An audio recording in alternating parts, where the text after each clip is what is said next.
بسم الله الرحمن الرحيم. طلابنا الأعزاء، موضوعنا اليوم هو مقارنة الأعداد الصحيحة وترتيبها. صفحة 11 في كتاب الصف السادس الابتدائي الفصل الأول. هذا الدرس الثاني صفحة 11، مقارنة الأعداد الصحيحة وترتيبها، يعني مقارنتها من حيث الأكبر والأصغر واليساوي.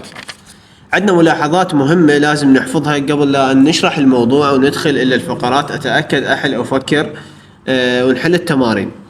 عندنا ملاحظات مهمة، يقول لي دائما الموجب أكبر من الصفر والسالب. يعني مثلا عندي الواحد، عندي واحد، ناخذ المثال نقول عندي الواحد هو دائما أكبر من الصفر. كذلك الواحد هو أكبر من السالب واحد وكذلك أكبر من السالب مليون.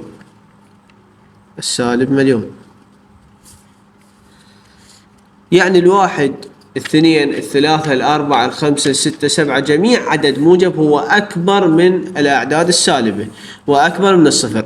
يعني أكبر من الأعداد السالبة لو كان العدد بالسالب مليار، سالب مليار. لو كان العدد سالب مليار، سالب مليون، سالب 100 ألف، يكون هذا العدد الموجب أكبر منه. قاعدة ثابتة دائما أحفظها. عندنا النقطة الثانية، يقول لنا دائما الصفر أكبر من السالب. يعني إذا عندي صفر وعندي سالب مليون، دائما الصفر أكبر من سالب مليون. أحفظها قاعدة ثابتة عندك. هسه عندك صار أول شيء الموجب هو دائما أكبر من الصفر وأكبر من السوالب. يعني عندك هسه واحد أكبر من الصفر وأكبر من السالب واحد، أكبر من السالب مليون إلى ما لا نهاية. عندك الصفر أكبر من السوالب، يعني عندك صفر أكبر من السالب واحد، أكبر من السالب اثنين، أكبر من السالب ثلاثة، أكبر من السالب أربعة، أكبر من السالب خمسة إلى المليون. قاعدة ثابتة عندك. عندك النقطة الثالثة والمهمة، هي أهمهن كلهن، تكون عملية الأكبر في الأعداد السالبة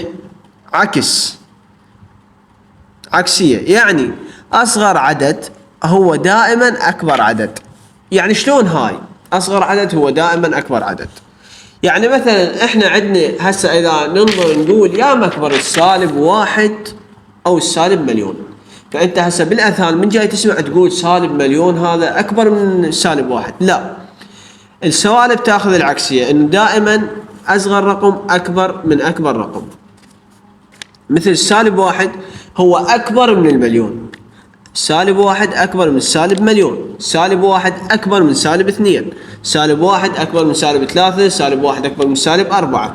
كذلك نيجي للسالب اثنين، عندنا هاي أمثلة توضيحية للسالبة. عندك سالب واحد هو أكبر من سالب اثنين، سالب ثلاثة، سالب أربعة، سالب خمسة، حتى سالب 100 وإلى ما لا نهاية. يعني سالب مليون، سالب مليونين، سالب 3 ملايين، 4 ملايين. يعني بالسوالب هذا دائما يكون أكبر. عندنا سالب اثنين كذلك، السالب اثنين هو دائما أكبر من السالب ثلاثة، سالب أربعة. يعني شلون نبدأ بالترتيب؟ سالب واحد أكبر من سالب اثنين، سالب ثلاثة، سالب أربعة. سالب اثنين أكبر من سالب ثلاثة، سالب أربعة، سالب خمسة. نبدأ بالسالب ثلاثة هو أكبر من سالب أربعة إلى ما لا نهاية. السالب أربعة أكبر من السالب خمسة إلى ما لا نهاية، وهكذا الحل.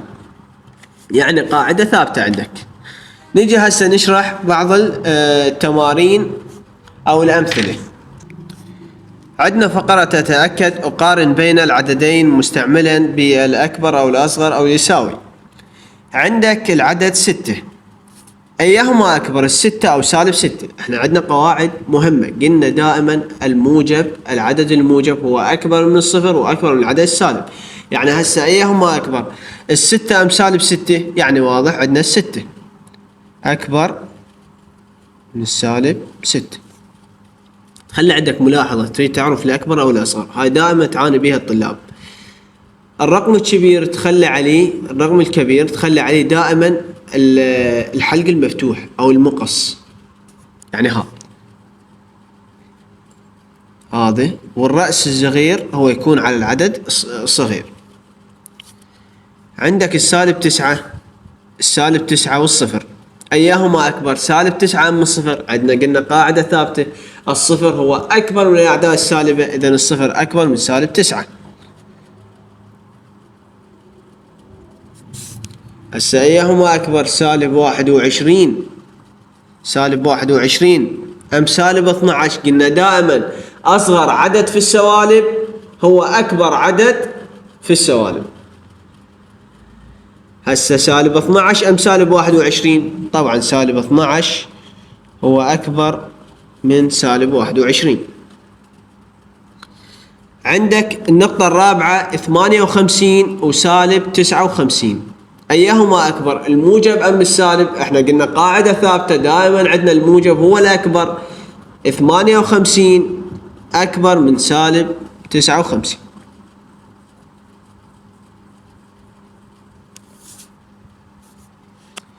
عندنا السالب 33 وموجب 33، أيهما الأكبر، موجب 33 أم سالب 33؟ عندنا قاعدة مهمة، قلنا دائما الموجب هو أكبر من الصفر وأكبر من السالب، إذا موجب 33 أكبر من سالب 33.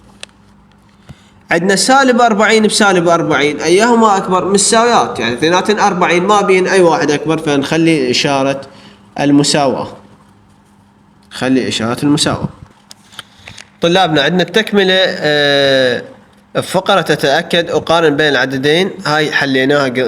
نجي الآن عندنا أرتب الأعداد من الأصغر إلى الأكبر تصاعديا، من الأصغر إلى الأكبر.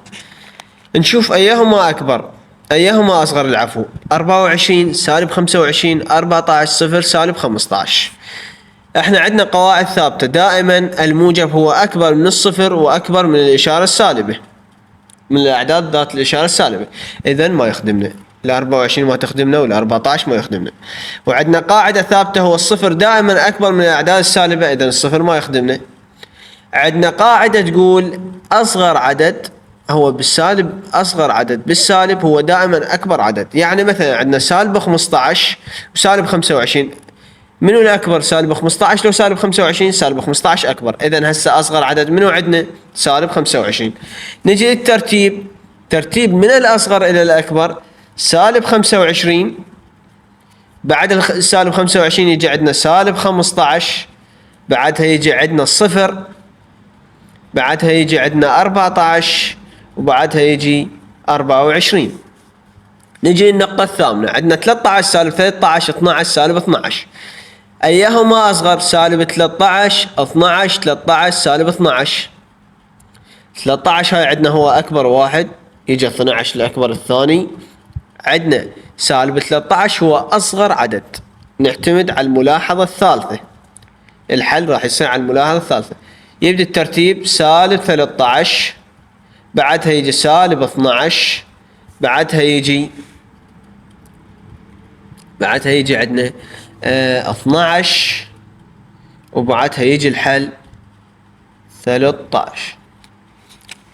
اجي عندنا سؤال يقول أرتب الأعداد من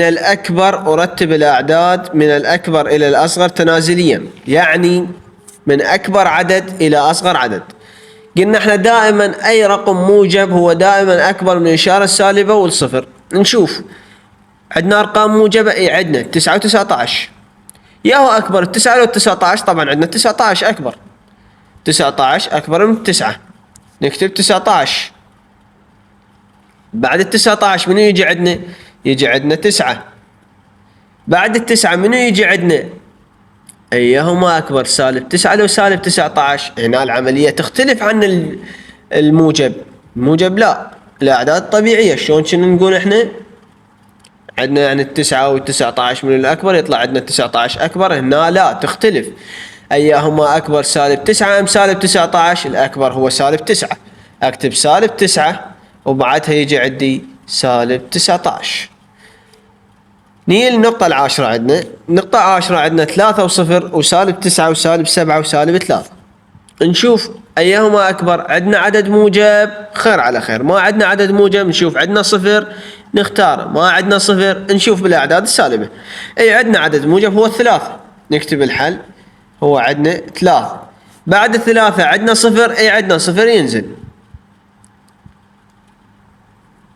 بعد الصفر أيهما أكبر؟ سالب 3 سالب 7 سالب 9، عندنا سالب 3 أكبر.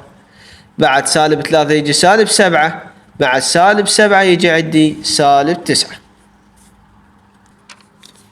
عندنا بالفقرة أحل نقطة 11 وصلنا 16 وسالب 17. هم كذلك نفس نفس الطريقة. عندنا أقارن بين العددين مستعملا الرموز أكبر أصغر أو يساوي. مثلا عندك نقطة 11 عندك 16 وسالب 17. 16 وسالب 17 أيهما أكبر؟ 16 أم سالب 17؟ الأكبر عندنا 16. النقطة 12 سالب 52 وسالب 25. سالب 52 وسالب 25 أيهما أكبر؟ سالب 25 أم سالب 52؟ صارت عندنا مفهومة من خلال الملاحظات اللي خذيناهن. إذا سالب 25 هو أكبر من سالب 52. النقطة 13 عندنا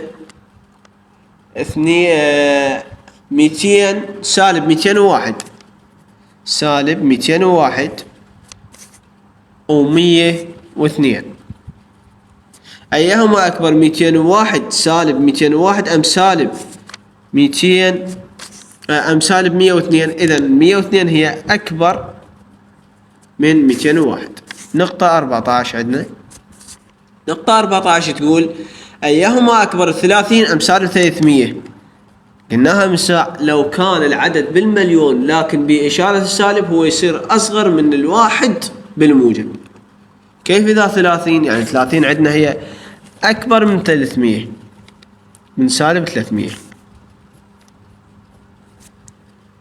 عندنا سؤال يقول رتب الأعداد من الأصغر إلى الأكبر تصاعديا في النقطة 15. النقطة 15 هي الأعداد سالب 32 وعندك سالب 15 وعندك سالب 23 وعندك سالب 51. الترتيب كالتالي: ترتيب الأعداد تصاعديا يعني من الأصغر إلى الأكبر تصاعدي. أيهما أصغر؟ سالب 32 سالب 15 سالب 23 سالب 51. إذن الحل تقول له هي أصغرهم 1 سالب 51. سالب 51 بعدها يجي عندنا سالب 32، بعدها يجي عندنا سالب 23 وبعدها سالب 15. عندك النقطة 16. نقطة 16 تقول عندك سالب 27 و17 وسالب 17 وصفر و27. سالب 27 وعندك 17 وعندك سالب 17 وعندك صفر وعندك 27. الحل: أيهما أكبر؟ سالب 27 أم 17 أم سالب 17 أم صفر أم 27؟ أيهما أصغر؟ العفو. ترتيب الأعداد من الأصغر إلى الأكبر. الأصغر هو عندنا سالب 27 أصغر عدد. سالب 27 بعدها العدد سالب 17 بعدها العدد صفر بعدها 17 وبعدها يجي العدد عندنا 27. عندنا مسألة يقول أرتب الأعداد من الأكبر إلى الأصغر تنازليا. أرتب الأعداد من الأكبر إلى الأصغر تنازليا. نقطة 17 أرتب الأعداد من الأصغر إلى الأكبر من الأكبر إلى الأصغر تنازليا. يعني عندنا سالب 61. عندنا النقطة 17 عندنا سالب 61 سالب 16 سالب 91 سالب 19. مطلوب من عندنا ترتيب الأعداد من الأكبر إلى الأصغر. أيهما أكبر عدد؟ عندنا سالب 16 أم سالب 61 أم سالب 91 أم سالب 19. عندنا سالب 16 هو أكبر عدد، بعدها يجي عندنا سالب 19 بعدها يجي عندنا سالب 61 وبعدها يجي عندنا سالب 91. النقطة 18. نقطة 18 عندنا سالب 82، سالب 82 عفوا، سالب 82 و20 وصفر و82. الحل أكبر عدد بيهن هو 82، بعدها يجي عندنا 20، بعدها صفر، بعدها سالب 82.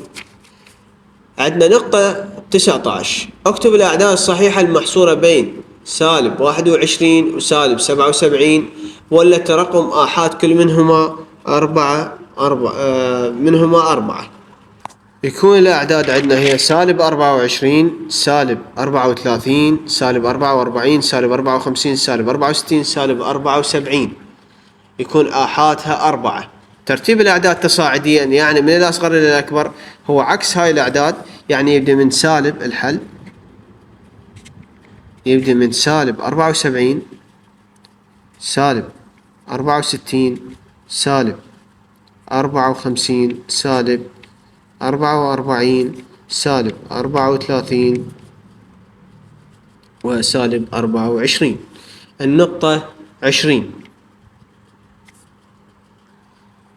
عندنا مسألة 20 يقول سجل درجات الحرارة السيليزية في بعض عواصم الدول كما في الجدول الآتي.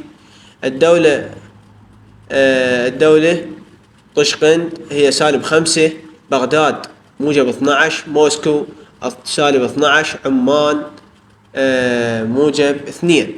أول شيء يريد من عندنا الترتيب تصاعدي، يعني من الأصغر إلى الأكبر. ثاني شيء يريد عندنا ترتيب تنازلي. أولا الترتيب التصاعدي. الترتيب التصاعدي هو من الأصغر إلى الأكبر. إذن سالب 12 هي أصغر عدد، سالب 5 وبعدها يجي عندنا 2 وبعدها يجي عندنا 12. أما ثاني شيء الحل هو الترتيب تنازلي، يعني من الأكبر إلى الأصغر، من 12 2 سالب 5 وسالب 12.